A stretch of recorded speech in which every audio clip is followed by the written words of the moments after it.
Zandi from grade 1 Mahusay, and this is the story that I gonna tell for you. Mr. Beetles' many rooms.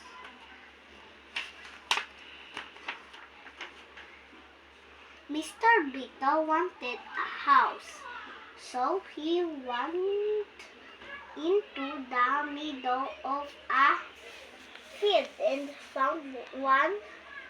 It was a tiny plant with 5 branches. Mr. Beetle then took a look at his house.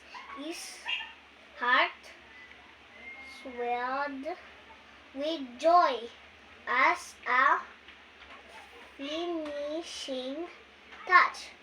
He posted a sign in front of his house that read, "This house of 5 rooms belongs to Mr. Beetles.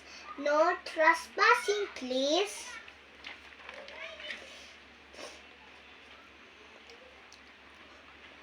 One morning, Mr. Beetle woke up to the sound of music playing. Then he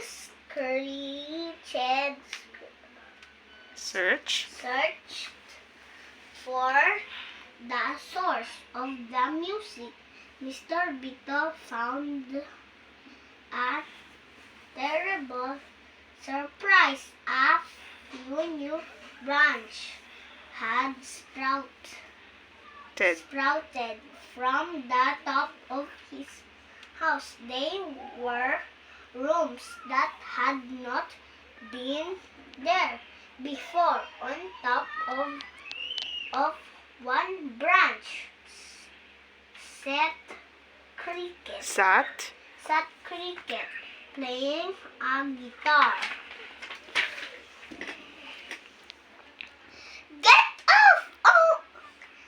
Get off my house!" Mr. Beetle cried. "There's no room for you here. Please try to relax." Cricket sang to listen to facts. 5 branches are yours, but the 6th one is mine. I'm only following your sign. Mr. Beetle knew that Cricket was right. There was nothing he could do. He wondered where this new branch came from. Why did he not see them before? That evening, he decided to wait on the topmost leaf to see if any new rooms would appear. Mr. Beetle waited and waited until he soon fell asleep. Mr. Beetle woke up the next day to a strange buzzing sound.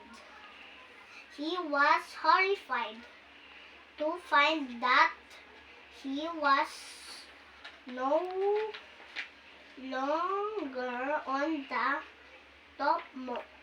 topmost leaf. A new branch had sprouted right above him.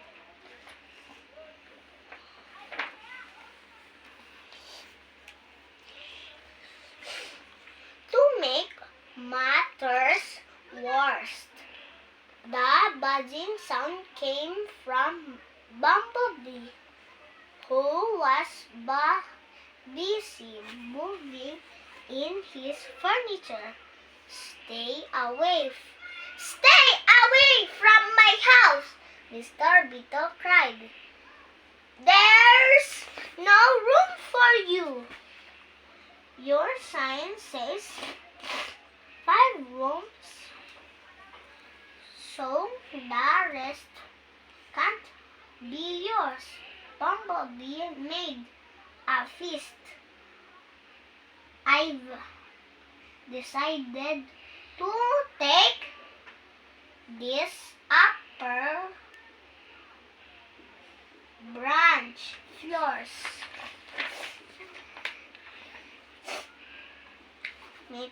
Mr. Beetle could do nothing now that the raining season was here. More and more rooms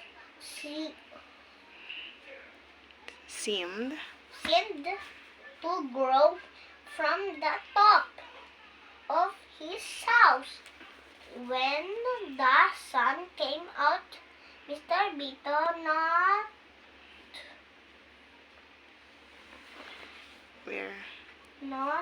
Mr. Beetle noticed that even the 5 branches of his house had grown thicker.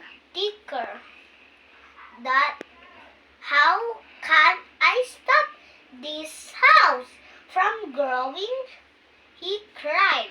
Come rain or shine, it keeps growing.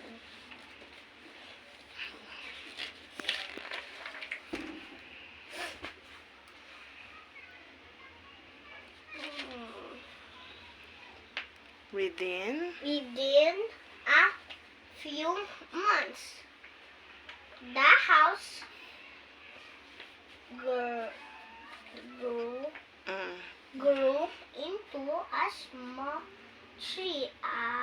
All sorts of animals came to live above Mr. Beetle's room. A firefly came, and so did a spider too. Caterpillar, one praying. mantis, a ladybug, and a fly that time came when one could barely not notice Mr. Beetle's 5 rooms. Did you understand? Do you understand what you're reading? Wala ka na energy? One evening, Mr. Beetle said, I don't think this house is the right one for me. He reluctantly packed his book, his fork, his toy, and his watering can. He cried. He pillow and his folded his bed and stood in his empty bedroom. Empty room. And gave it one final look. I will miss you, dear plant, he said. But before Mr. Beetle could properly leave, all his neighbors slipped out of the final day, cried inside balloons and Plates. plates full of cakes. Surprise! Galit sila, galit. Surprise! They all Happy. they Surprise! surprise! They all cheered Mr. Beetle. Hooray! Hooray! You founded our home a year ago from today.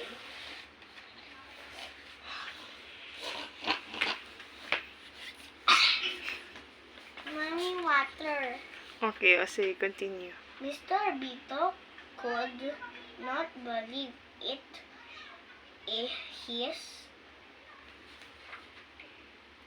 neighbors picked him up and flew him to the roof of the tree where the most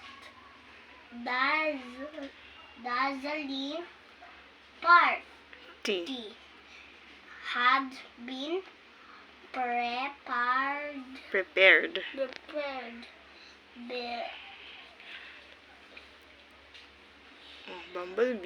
Bumblebee made all the yummy dishes.